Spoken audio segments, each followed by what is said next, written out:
Dear friends, when our granddaughter was born, we were so happy that we just wanted to share the good news with everyone. Good news has to be shared. Mark's Gospel begins, the beginning of the good news of Jesus Christ, the Son of God. Many Christians who have encountered the risen Jesus in their lives have not wanted to keep him to themselves. In fact, they wanted to share their good news. The job of telling the good news belongs to every ordinary believer, not just to those with a particular gift of evangelism. Most Christians think of lay people rather than ministers who have helped them to come to faith. Did you hear that?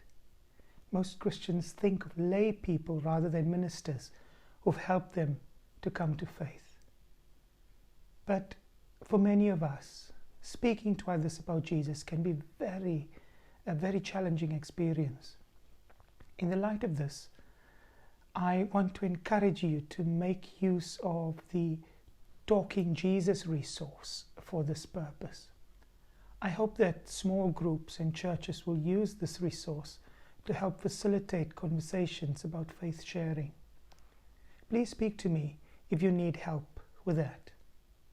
Now, I need to remind you that talking about Jesus isn't spouting the Bible at people, nor is it standing in a football stadium addressing a vast crowd.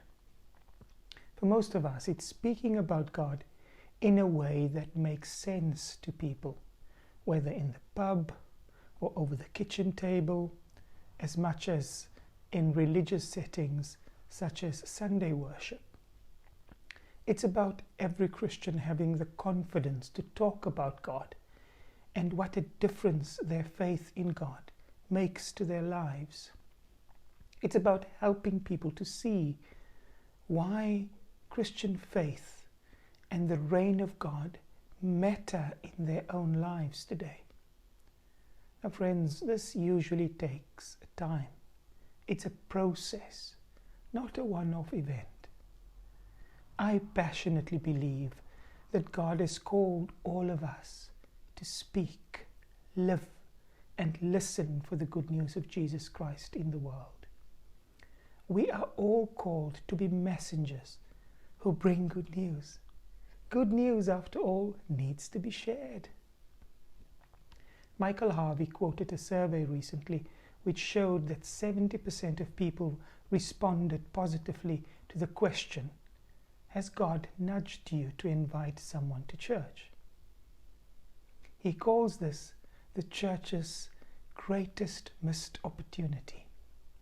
He asked, if 7 out of 10 people have got the name of a person to invite, why are we not doing it?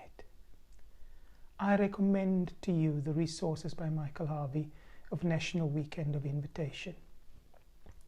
We cannot do the work of faith sharing without being grounded in prayer.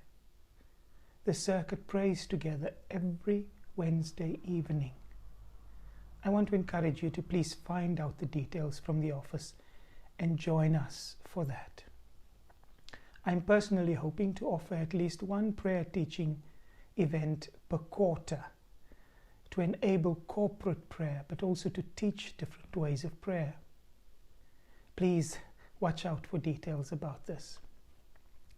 Some of our churches have used the resources of Thy Kingdom Come over the past few years, and they prove to be very helpful too. I want to encourage you to please consider using them.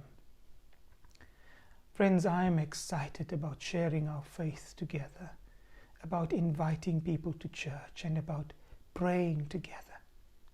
Together we can. Grace and peace to you, and I hope you have a wonderful break over the summer. God bless you.